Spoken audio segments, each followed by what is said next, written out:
Hello dear students, in the sequence of our chapter named admission of a partner अभी तक हम कर चुके हैं न्यू प्रॉफिट शेयरिंग रेशियो की कैलकुलेशन के बारे में डिस्कस। उसके बाद हम लोगों ने बात की है ट्रीटमेंट ऑफ गुडविल पर कि गुडविल किस तरह से ट्रीट की जाती है in different ways. When the partner bring goodwill in cash, when he doesn't bring goodwill in cash, तो क्या जर्नल एंट्रीज आप पास करते हो उस बारे में हमने डिस्कस किया। उसके बाद मैंने नेक्स्ट वीडियो में आप लोगों को सेक्रीफाइसिंग रेशियो के कुछ स्टेप्स बताए कि किस तरह से आप इजीली निकाल सकते हो without calculating new profit sharing ratio. अगर इस किसी भी टॉपिक में आपको कोई भी प्रॉब्लम है तो आप लोग कमेंट्स में पूछ सकते हैं। आज जो हम डिस्कस करने जा रहे हैं वो रहेगा हमारा एक्यूमुलेटेड प्रॉफिट एंड रिजर्व्स का ट्रीटमेंट। अब जो एक्यूमुलेटेड प्रॉफिट्स और रिजर्व्स होते हैं इसके बारे में हम लास्ट चैप्टर में यानी कि जो हमारा प्रीवियस चैप्टर था change in profit sharing ratio उसमें भी एक बार हम डिस्कस कर चुके हैं। तो आपकी जो इंटरेस्ट है वो ऑलमोस्ट सेम रहने वाली है, ज्यादा कुछ चेंज नहीं आएगा। इवन देन मुझे लगता है कि मुझे यहाँ पर एक बार जब एडमिशन ऑफ अ चैप्टर आपका सीक्वेंस में चल रहा है एडमिशन ऑफ अ पार्टनर, तो हम उसके साथ साथ वो भी कवर अप कर लेते हैं क्योंकि ये जो इंटरेस्ट हैं आपकी बड़े क्वेश्चंस में भी यूज होने वाली हैं। जी हाँ, जो इसके बाद हमारे नेक्स्ट टॉपिक्स आएंगे रिवोल्यूशन अकाउंट बनाना, पार्टनर्स कैपिटल अकाउंट बनाना, क्योंकि ये जो इंटरेस्ट है अगर क्वेश्चन में इसके बारे में कुछ भी दिया हो तो कंपल्शन हो जाती है इन इंटरेस्ट को पास करने की। ठीक है, तो आपको पास करने ही पड़ेंगे। बहुत इजी है, ज्यादा कोई स्ट्रेस लेने वाली चीज है नहीं इसमें। देखिए, अगर आपके पास क्वेश्चन में एक्यूमुलेटेड प्रॉफिट्स या फिर रिजर्व या मैं बोलूंगी एक्यूमुलेटेड लॉसेस गिवन है, इन दैट केस आप क्या इंटरेस्ट पास करते हो। देखिए, इंटरेस्ट पास करने की मैं पहले तो ये समझ लीजिए, जब आपका नया पार्टनर आ रहा है बिजनेस में तो उस केस में क्या होता है कि जो पुराना पार्टनरशिप एग्रीमेंट है वो आपका एंड हो जाता है उसका, और आपको नया जो पार्टनरशिप एग्रीमेंट है वो एग्जिस्टेंस में आता है आपका।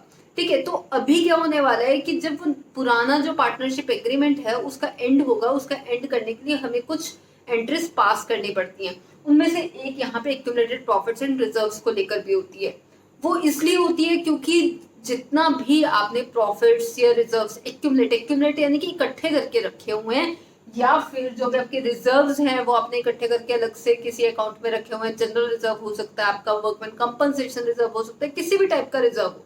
ठीक है, वो जो इकट्ठे करके रखे हुए हैं उसमें मेहनत किसकी थी, हार्ड वर्किंग किसकी थी, या फिर मैं कहूँ कि उसमें प्रॉफिट का जो शेयर है, क्योंकि रिजर्व्स में तो प्रॉफिट ही रखा गया है ना, प्रॉफिट का जो शेयर है वो किसका शेयर था, वो था ओल्ड पार्टनर्स का। न्यू पार्टनर्स का उसमें कुछ भी लेना देना नहीं था।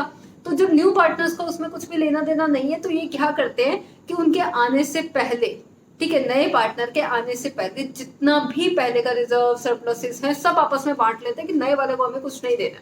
ठीक है, तो जब इन्होंने सब कुछ बांटना है यानी कि खुद लेना है तो इनकी कहाँ जाएगा, कैपिटल अकाउंट में। ठीक है, इनका पर्सनल अकाउंट जो है इनका कैपिटल अकाउंट होता है, तो आपने उसमें ट्रांसफर करना होता है। अब मैंने आपको नॉर्मली हर एक वीडियो में ये बात भी बताई है कि जो पार्टनर्स को अगर कुछ भी देना है, ठीक है, फर्म की तरफ से पार्टनर के अकाउंट में कुछ भी डालना है तो पार्टनर्स के अकाउंट ऑलवेज क्रेडिट होते हैं। ठीक है, तो जो कैपिटल अकाउंट है उसका वैसे भी क्रेडिट बैलेंस होता है, पार्टनर्स के अकाउंट में हमने क्रेडिट करना है कुछ भी अगर उन्हें देना है तो। अगर उनसे लेना है तो इन दैट केस पार्टनर्स का अकाउंट क्या होगा, डेबिट होगा। बस सिर्फ ये सिंपल सी चीज माइंड में रखिएगा। बाकी आपको करना क्या है, देखिए, अगर आपके पास क्वेश्चन में जनरल रिजर्व गिवन है, ठीक है, और आपको बोला जाए कि जो जनरल रिजर्व है वो 5 लाख का है, और आपके पास क्वेश्चन में कुछ भी नहीं बोला गया है कि इनकी एंट्रीज पास करनी है या नहीं पास करनी है, मैं आपको बड़े क्वेश्चन की बात बता रही हूँ जिसमें आपको रिवोल्यूशन अकाउंट एंड ऑल भी सब बनाना होता है। अगर नहीं बोला गया इन दैट केस ऑल्सो आपको इनकी एंट्रीज पास करनी पड़ेंगी।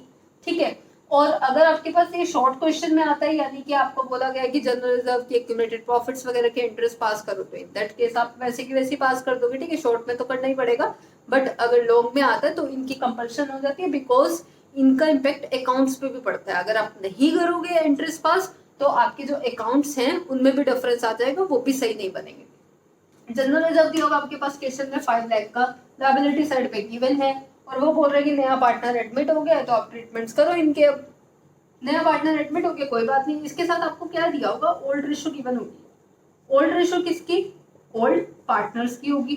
ठीक है, मान लीजिए 3:2 है, और जो न्यू पार्टनर है उसके बारे में भी इंफॉर्मेशन दी होगी, हालांकि इसका ट्रीटमेंट करने के लिए हमें न्यू पार्टनर से कुछ लेना देना नहीं है। हमारी इंफॉर्मेशन सिर्फ इतनी ही काफी है कि नया पार्टनर एडमिट हो रहा है और हमें इसका ट्रीटमेंट करना है। ठीक है। तो जब नया पार्टनर एडमिट हो रहा है और इसका ट्रीटमेंट करना है, तो इन दैट केस आपको क्या करना है, पार्टनर्स को देना है। किसको? ओल्ड पार्टनर्स को देना है, क्योंकि सारा तो उन्हीं का था। तो general reserve account debit 5 lakh, क्योंकि हमें इसका ये वाला अकाउंट खाली करना है ना, ठीक है, लायबिलिटी साइड पे आता है, डेबिट करना है अब आपको इसको, तो खाली करके किसको देना है, ओल्ड पार्टनर्स को। To A's capital to B's capital distribute कर देंगे हम ये। ठीक है, कितना अमाउंट है, 5 लाख का। 5 लाख का अमाउंट ओल्ड रेशो में, ठीक है, ये ध्यान रखना कि ओल्ड रेशो में और ओल्ड पार्टनर्स में ही डिस्ट्रीब्यूट होगा। क्यों? क्योंकि इस जो ये प्रॉफिट्स हैं या ये जो रिजर्व्स हैं, इसमें न्यू पार्टनर का कुछ लेना देना है ही नहीं। ठीक है, उसकी कोई हार्ड वर्किंग, कोई मेहनत नहीं है इसके पीछे, तो उसको देंगे भी नहीं। ठीक है, उसके आने से पहले ही सब खत्म कर रहे हैं। तो 5 लाख 3:2 में डिवाइड हो जाएगा। मैं ये मान के चल रही हूँ कि अब आपको अमाउंट्स को रेशियोज में डिवाइड करना आ गया है। देखिए 5 लाख को किस तरह से कर देंगे आप, 3/5 और एक आ जाएगा आपका 2/5, और ए और बी में ये एंट्री पास हो जाएगी। ठीक है, अब इसी एंट्री की पोस्टिंग जब आप कभी पार्टनर्स कैपिटल में करोगे, मैं वैसे आपको आगे भी बताऊंगी, ये आपको हल्का सा मैं ओवरव्यू दे रही हूँ। जब पार्टनर्स कैपिटल में करोगे तो आपको लेजर पोस्टिंग आप लोगों ने क्लास 11 में सीखी है। ठीक है, तो वही लेजर पोस्टिंग यहाँ पे काम आने वाली है। आपको ये देखना है कि अच्छा इसमें कैपिटल वर्ड आ रहा है, तो यानी कि ये कैपिटल अकाउंट में जाएगा। हम कैपिटल अकाउंट बना रहे हैं ना, तो इसमें जाएगा, तो ए और बी में डाल दिया। अब किस साइड जाएगा वो डिसाइड करना है। तो जो आपकी ये एंट्रीज है, ठीक है, ये वाला जो पार्ट है ये आपको बताता है कि आपकी पोजीशन क्या रहेगी। पोजीशन यानी कि जो ये कैपिटल अकाउंट है, आप अकाउंट में क्रेडिट करने वाले हो या डेबिट करने वाले हो। तो ए की कैपिटल क्रेडिट हो रही है, बी की कैपिटल क्रेडिट हो रही है, यानी कि आपने किस साइड जाना, पार्टनर्स कैपिटल की क्रेडिट साइड पे। तो क्रेडिट साइड में जाके आप ए और बी का नाम नहीं लिखेंगे, आपने नाम किसका लिखना है, अपने जनरल रिजर्व का, यानी कि जो आपके डेबिट साइड पे है उसका नाम आएगा। बट अमाउंट क्या आएगा, अमाउंट जो ए और बी के सामने है, तो वो अमाउंट आप यहाँ पे लिख देंगे। ठीक है, ऐसे बाकी के एडजस्टमेंट्स इसमें डलती रहेंगी और उसके बाद हम कंक्लूड कर लेते हैं और कैपिटल्स निकाल लेते हैं। ठीक है, वो जब करेंगे तब करेंगे। अभी फिलहाल सिर्फ इतना समझना है, जनरल रिजर्व दिया हुआ है या किसी भी और टाइप का रिजर्व दिया हुआ है और कोई इंफॉर्मेशन गिवन नहीं है उस रिजर्व के बारे में, या फिर एक्यूमुलेटेड प्रॉफिट्स आपको दिए हुए हैं, तो इसी तरह की एंट्री पास होती है। ठीक है, इसके साथ ही मैं आपको बता देती हूँ कि अगर प्रॉफिट्स की बजाय हमें दिए हुए एक्यूमुलेटेड लॉसेस, यस, और एक चीज और, चलो पहले ये देख लेते हैं। अगर प्रॉफिट की बजाय एक्यूमुलेटेड लॉसेस दिए हुए हैं, तो इन दैट केस ऑल्सो आपकी जो एंट्री है वो रिवर्स हो जाएगी। ठीक है, जो आपकी प्रॉफिट्स के केस में तो यही रहेगी। ठीक है, जैसे आपके रिजर्व्स हैं वही प्रॉफिट्स के केस में एंट्री यही रहेगी। आपका प्रॉफिट एंड लॉस अकाउंट का बैलेंस दिया होगा कि ये प्रॉफिट है, तो profit and loss account debit कर लोगे और उनके अकाउंट में ट्रांसफर कर दोगे, और एज इट इज अमाउंट भी यहाँ ट्रांसफर हो जाएगा। बट इन केस आपको गिवन है लॉस, तो लॉस अगर गिवन है तो आपको क्या करना है, आपको लॉस पार्टनर से रिकवर करना पड़ेगा, और वो पार्टनर से जो रिकवर करोगे वो भी ओल्ड पार्टनर्स ही होंगे, क्योंकि नए पार्टनर का इसमें भी कुछ लेना देना नहीं रहेगा। ठीक है, तो जो ओल्ड पार्टनर्स है, देखिए ओल्ड पार्टनर से हम रिकवर कर रहे हैं तो उनके कैपिटल अकाउंट से बाहर निकालेंगे। तो हम क्या लिखेंगे entry, A's capital account debit, B's capital account debit to accumulated losses. ठीक है, अब ये एक्यूमुलेटेड लॉसेस यहाँ पे आपका प्रॉफिट एंड लॉस अकाउंट के फॉर्म में भी दिया हो सकता है, या फिर ये जनरली वर्ड मेंशन कर देते हैं एडवर्टाइजमेंट एक्सपेंडिचर अकाउंट। ठीक है, ये वर्ड हो सकता है, या एडवर्टाइजमेंट सस्पेंस अकाउंट। ठीक है, कुछ इस तरह के 2-3 वर्ड यूज करते हैं एक्यूमुलेटेड लॉसेस शो करने के लिए। तो कंफ्यूज मत होना, कुछ भी दिया हो तो उसकी एंट्री एक्यूमुलेटेड लॉसेस की तरह पास कर देना। और पार्टनर्स कैपिटल में ये दोनों देखिए, पार्टनर्स कैपिटल डेबिट हो रहा है ना, तो जो अकाउंट में जाएंगे तो ये डेबिट वाली साइड चले जाएंगे, और अमाउंट वैसे ही डालना है, ओल्ड रेशो में ही डिस्ट्रीब्यूट होगा, no change will be there.